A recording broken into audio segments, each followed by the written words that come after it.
at HiveFest? Because this is your first, right? I mean, I was more prepared for the presentation than the panel, because the panel was just like, a mixed bag of like, I'm not sure, and then you have to come up, but and then there's this shift, like going from presentation right to panel, and then doing that. But it's I think overall, it's good conversation we had. And I could see a lot of follow-up, like lots and lots of follow-up conversations could come from that, really. So this is your first HiveFest, right? Yep. Yeah. How you feel about it?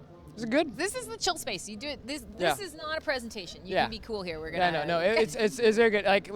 But getting here was, this whole last month of traveling with Breathe, and then everything else that's been going on. It's just been. That's right. Crazy. So for everybody who's watching, and sorry, it's windy again, so you're going to see me adjusting a lot, trying to get myself together. But so for those of you guys watching, Vaultek came with us to Las Vegas, and he was with us presenting at Breathe, which was really cool because that was a good chance to talk a lot about what the Speak Network is doing, get some sort of preliminary feelers out there for what you're building with VSC. But so for everybody who's watching, you've kind of talked now about the idea behind VSC, but for people who are just catching it, like just hopping in on the live stream, your kind of elevator pitch, we talked about this before, your elevator pitch for smart contracts built with VSC on Hive. Yeah, so VSC is a layer 2 smart contract platform built using IPFS and Hive as the base layer. So that essentially means that you can deploy any smart contract on the system and program smart logic for your specific application or general purpose like network. So like doing tokens and NFTs on this layer 2 system, and of course it's hyper scalable, and we can easy onboarding and everything else that happens into that. Yeah. So we had a really insightful question on the panel, which was a gentleman asking about how can I integrate sort of some of what Hive information, how can I integrate that in a business setting? So I think for a lot of people, they think about smart contracts solely as like token deployment or like NFT deployment. But what about a future where we start looking at, we have massive amounts of data on the chain. It comes in tons of different forms, like even just raw JSON. So what does that look like in a world where we can start using smart contracts that hinge on data and values between people, instead of just tokens? Yeah, so it really depends on what that data ultimately looks like, right? Like you have all sorts of things from user records to like tokens, things that are more private maybe that you don't really want public. And that just depends how you want to divide that out. So there is plenty of examples right now of things that could very easily go on chain, and a lot of things that can't. Yes. Like private records that you want to have encrypted, not shown on your private backend, really shouldn't be there. But certain sections of those might be able to. Yep. Like if you have a private, let's just say we signed a contract with each other in a legal world, right? We don't have to publish the contract, but we can actually publish the hash of the contract, so that if there's ever a dispute, then we have a proof that this thing happened on chain at this point without actually exposing the data. So your backends could do something similar where you have a record of at least something happened that need to be immutable, but you don't actually need to show that at all, or you don't even need to show, you might need to show it later, but just not at the moment. So something that's like a private content, like a Patreon's type thing, you might want to have just the reference on chain, but then the actual encrypted data is on some other backend. So you could use the smart contracts as the communication layer for a lot of that, making it so like if you, in the example of Patreon, you have the data elsewhere and the encrypted copies, but then you have the smart contract act as kind of the mediator between the user and then the encrypted data and some potential server that's doing the decryption for that. And then ultimately, having token gated content and then, monetization models around that. So this is very cool because for a lot of people out there, like probably the average understanding of smart contracts, it varies. Some people are high level, some people are not. But the idea of, okay, I don't want to use a blockchain because there's some stuff I don't want to go in the blockchain forever. This is sort of the stepping stone to understanding that a little bit differently. And certainly for a lot of business models that right now, they're not sure if Web3 is right for them. This is it for sure. And so it's really exciting to kind of have more and more options cropping up. Like we're starting to see a lot of different approaches to smart contracts. And this is something that the more that I travel around, the more I'm finding people are interested in is, smart contracts in one way or another, they're either really difficult to deploy on other chains, really esoteric, languages or knowledge, or expensive, really expensive to deploy. So from your standpoint, with what you guys are building, costs and sort of dev overhead, like how do you solve some of that with the infrastructure that you got going on? Yeah, so in terms of just dev overhead, all contracts are JavaScript based. Amazing. So it's like writing like typical JavaScript. There's certain it's very exciting. You got a technical issue? Yeah, one that just fell down. Sorry, but yeah, no, it's like you're writing normal JavaScript code, roughly. Yeah. And then there's still constraints with it. Like obviously it can't run for long periods of time. Yes. There's limited APIs. There's a certain environment that you have to meet, but the actual syntax of it is not this crazy like Solidity or bytecode thing that you have to work with. And there's certain reasons why Solidity exists, and those are understandable things. But the actual in general, like right now, typical devs look at smart contracts and like, whoa, hold on. But reality is the smart contracts is essentially the same thing as your business logic for your backend, except that you're making it decentralized and deterministic so it could run across the entire ecosystem, no problem. Yeah. So in terms of VSC, there's that JavaScript-based contracts.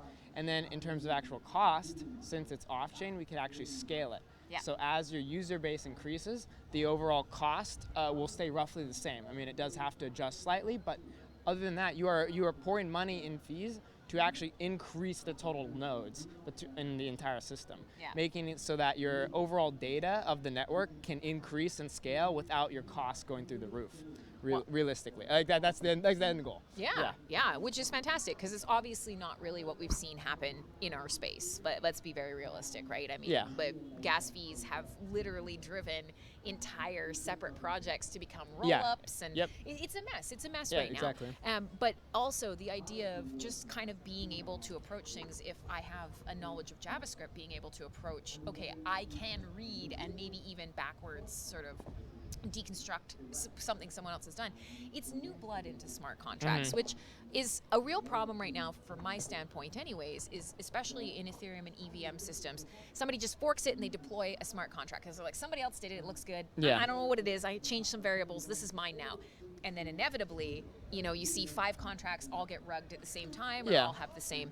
I think when you have the ability to open this tech up to a bunch of different people and different approaches to what a smart contract can do, and give them a language to work in.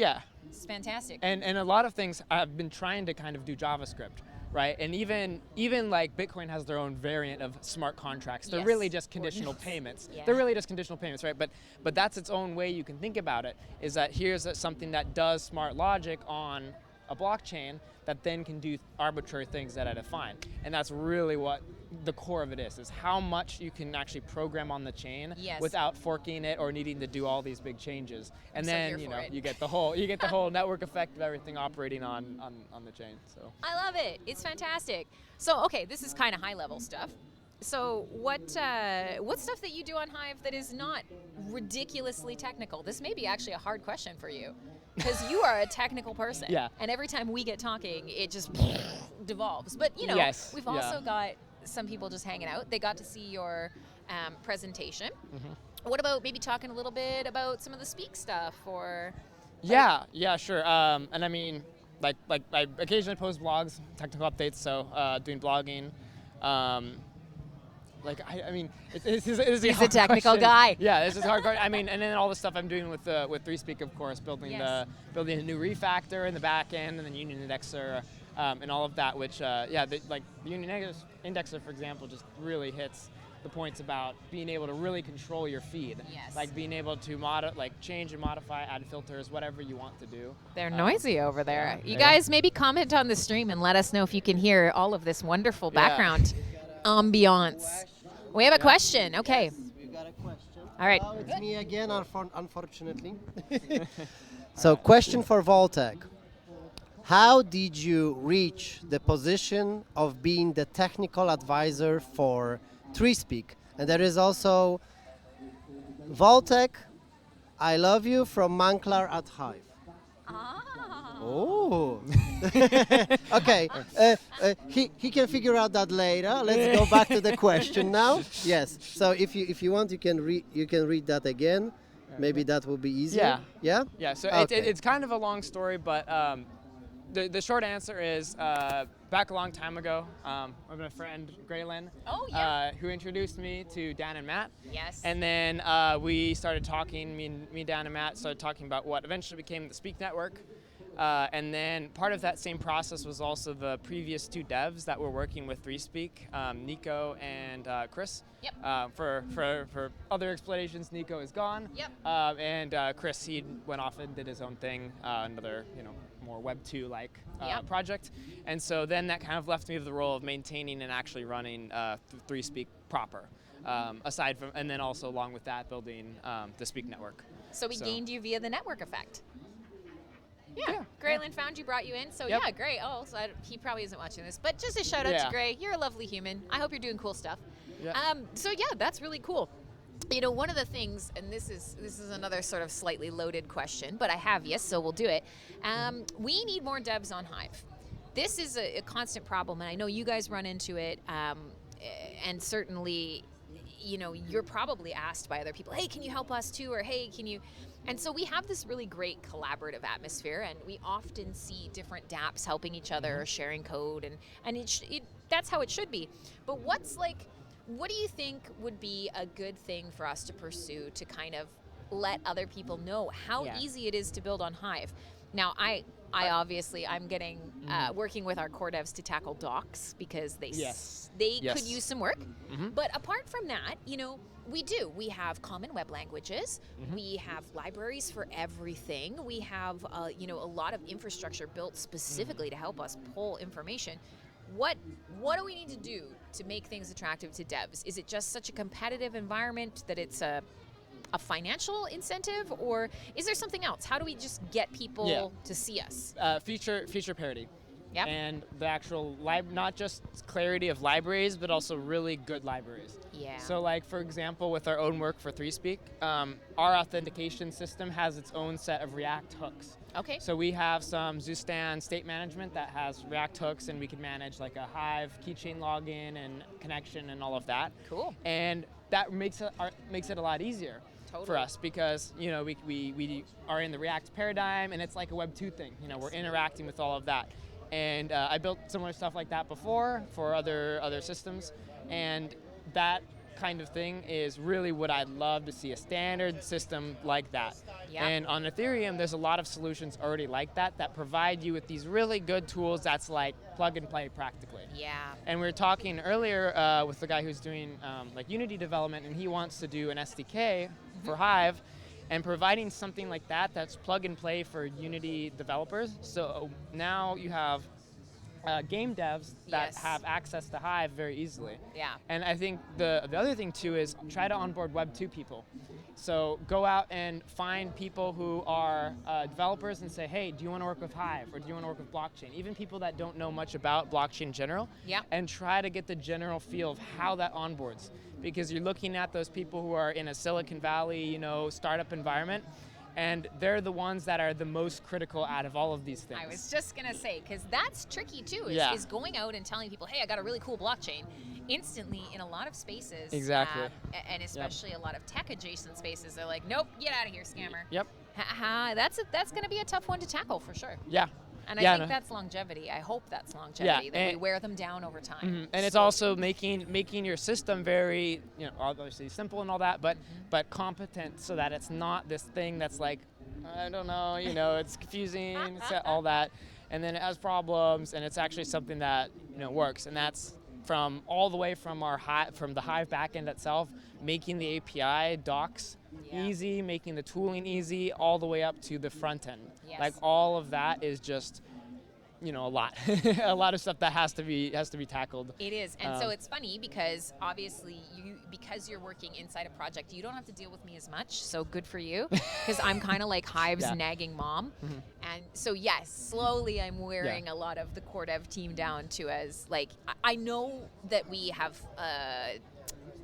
Kind of documentation within the code. If you're reading through core code and stuff like that, you'll find information. But the reality is those are not the people we're going to get. And I think a great point. I'm assuming you might be talking about Simple Game, about the Unity SDK. So that's a big one. Let's put aside for a second the whole Unity thing right now. And so for those of you guys watching, Unity is essentially a tool for building games. We'll keep it at a very simple level. Most of you probably know this. But the idea is how do we connect to those types of development services or engines where people are using them anyways. They're already building things. They already get it. How do we just help them add one more little connection and kind of pull Hive in? Where, okay, I don't necessarily need to understand all of Hive, but I know I can pull somebody's entire friends list and their username and then potentially monetize that later on. But how do I just pull those two things? So I think it's a good idea is how do we target tools, engines that already exist in the tech and development space and just kind of worm our way in? It's a terrible kind of like way of approaching it. Yeah. But sometimes you don't need to teach blockchain first. Yeah, exactly. Like your user-facing stuff should be pretty simple.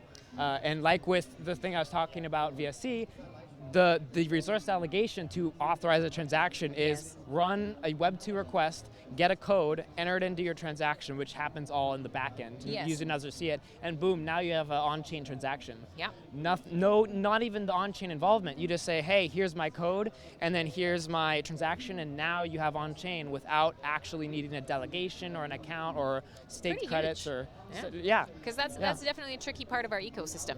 So I'm just trying to keep an eye on the presentations there, but I think we've still got time.